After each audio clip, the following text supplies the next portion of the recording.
Now, today we'll be talking about angle of elevation and angle of depression. Now, when a person looks at something above his or her location, the angle between the line of sight and the horizontal is called the angle of elevation. Take, for instance, somebody is standing on his own and he just notices somebody in the window of a building not too far from him. Now, he has an horizontal view, right? Now, that view is the normal view every human being has. So, when he looks up, he gains a line of sight. The line of sight changes from the horizontal to a diagonal line. So now that horizontal view and the line of sight he has to that object, to the person standing in the window or the person peeping from the window trying to look outside, the two lines come together. We assume that there's an imaginary line. That's just, in mathematics there comes a lot of assumptions, so we assume there's an imaginary line. So that imaginary line coming together, the two lines coming together, it was formed the angle of elevation. Angle is formed when two lines come together. So in this case, the line of sight is elevated from the horizontal to the person is looking at. Do we understand? Yes, we do. All right. Now, also, when a person looks at something below his or her location, the angle between the line of sight and the horizontal is called the angle of depression. Now, pay attention. They said in this case, the line of sight is depressed below the horizontal. It's just like I, as a human being, I'm standing and I look at a cockroach on the floor. Maybe not a cockroach, a flower. It could be a flower. It could be a piece of dirt. It could be something. I'm standing and I'm looking at the floor. So my line of sight is depressed from the horizontal line of sight down to the object on the floor.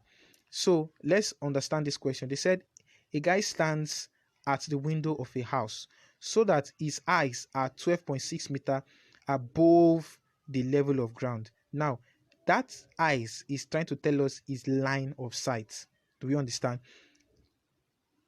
In the vicinity of the house. Now, an object is 58.5 meter away from the house on a line directly beneath the guy. Now, let me give a skeletal picture of what this is. This is trying to tell us that a person, a boy or a girl, is in the house and he comes out of his window.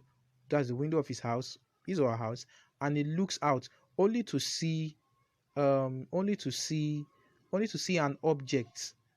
Now, what they're trying to tell us here, that the distance between the place where that guy is standing and looking, the distance between that window and the ground is 12.6 meter, and the object is 58.5 meter away from that house.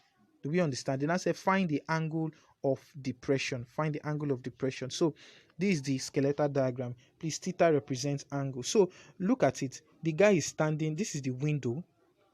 Remember, I told you that every human being will always have a normal view, like an horizontal view. So the guy is in that house and he sights an object. Look at the object. So now, let's not stress ourselves. Now, if you observe the diagram, the guy's eye. The guy is in the window. So this blue structure you see here, this blue or rectangular structure is representing the house, while the circular place where an eye is written represents that the guy is in a window. He's trying to look out. So that's the distance between that guy's position and the ground is 12.6 meter, and the object is 58.5 meter away from that house. So the line of sight is now this. Now, but according to your alternate angles, your Z angles, right? Alternate forms Z, like with the shape of it, if you want to recognize it, it's always having a Z-like stuff. So that's why they told us that this angle, right? This angle you have here is alternate to the angle that you have here. The angle that you have here is alternate to the angle that you have here. So that means that the theta that you have here is alternate to this other theta. Now let me not confuse you. The theta where you at the top part, that's where the eye is. The theta is alternate to this theta that is in the object's position. So what we're now dealing with is that this is the triangle 12.65.58.5 meter, and the theta the big theta, the theta at the top, that is the theta at the position of the eye, and the theta at the position of the object. So looking at that, according to what a right angle triangle will always tell us, we know that where the angle is facing is your opposite. The longest one there is your hypotenuse, and the last one is your adjacent. So 12.6 meter is our opposite, 58.5 meter is our adjacent, and the place where you have the line of sight is our hypotenuse. We're not given that, so that is what we are looking for. That is, no, we don't actually need it, forgive me, we don't actually need it. We just need to work with SOHCAHTOA. SOHCAHTOA is SOH is for sine. Sine is when you have opposite and hypotenuse.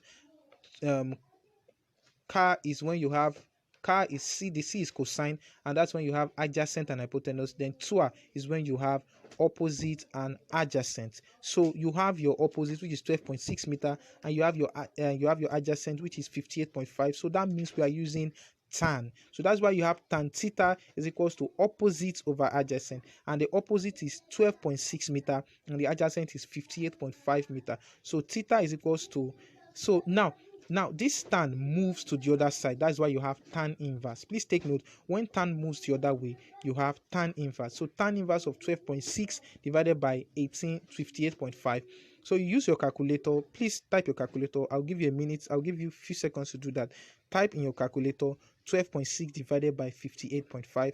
All right, I'll give you a few seconds to quickly do that.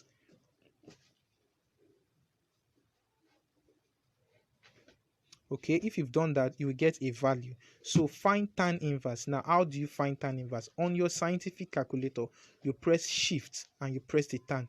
You will see tan inverse. So tan inverse of the answer of the division of 12.6 and 58.5 will give you 12.15. So that's an exercise we have here. So I'll give you a few minutes. You can give this a go. You can give it a try before you check the next slide. Before I move to the next place, you can try it on your own. You can give it a try. The question says, calculate the angle of elevation of the line of sight of a person whose eye is 1.7 meter above the ground. The guy's eye is 1.7 meter above the ground and is looking at the top of a tree, which is 27.5 meter away on the level ground and 18.6 meter high. Please don't get confused. You can give it a go. Let me give you a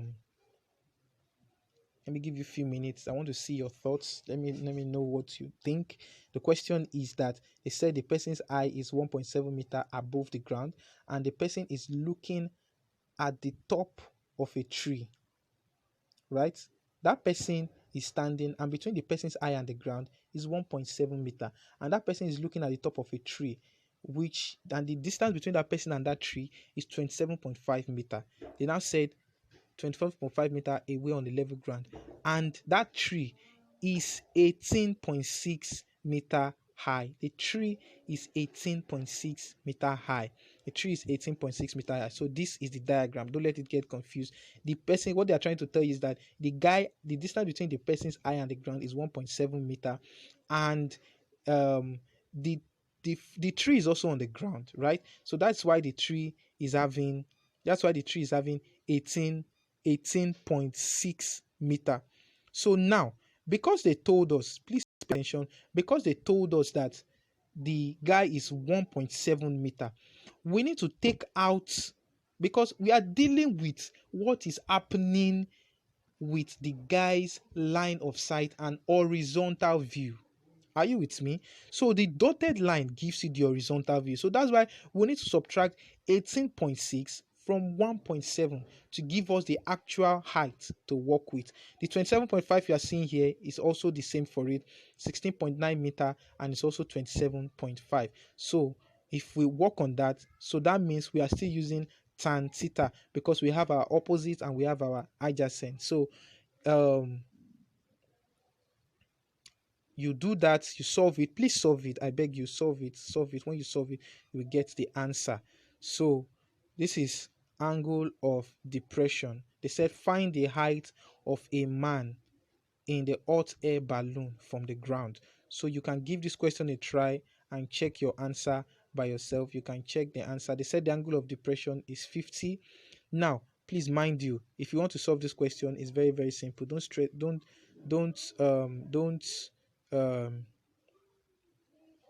um how will I put it?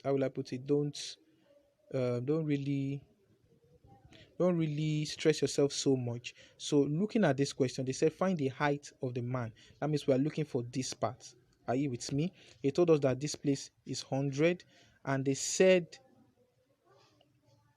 it gave us the angle to be theta to be 50. Mind you, according to your alternate angles, this angle here is also alternate to this down angle you have here, to the down angle you have here. So this place is 50. The place where you have that object as well is also 50. So you have 50, you have your height, and you have your 100. Now mind you, remember your SOHCAHTOA. It doesn't matter whether there is an unknown in the two sides you are considering. All you need to know is whether there is something there, whether a variable, or now a variable is an unknown, that's what you are looking for, or a constant, which is a number. So that is just it. This is another question. They said you should find the height of this tower. They said the distance between the tower and somebody's view is 53 meter and the angle is 80. So you know you have a height here. So if you draw the diagram, you have a straight line, a right angle triangle having the adjacent to be 53 and the angle to be 80, and you are looking for the you are looking for the opposite. So you still have opposite and adjacent, which leaves you to use tan. Our next class, I will go into details on more and more questions on this angle of elevation and depression.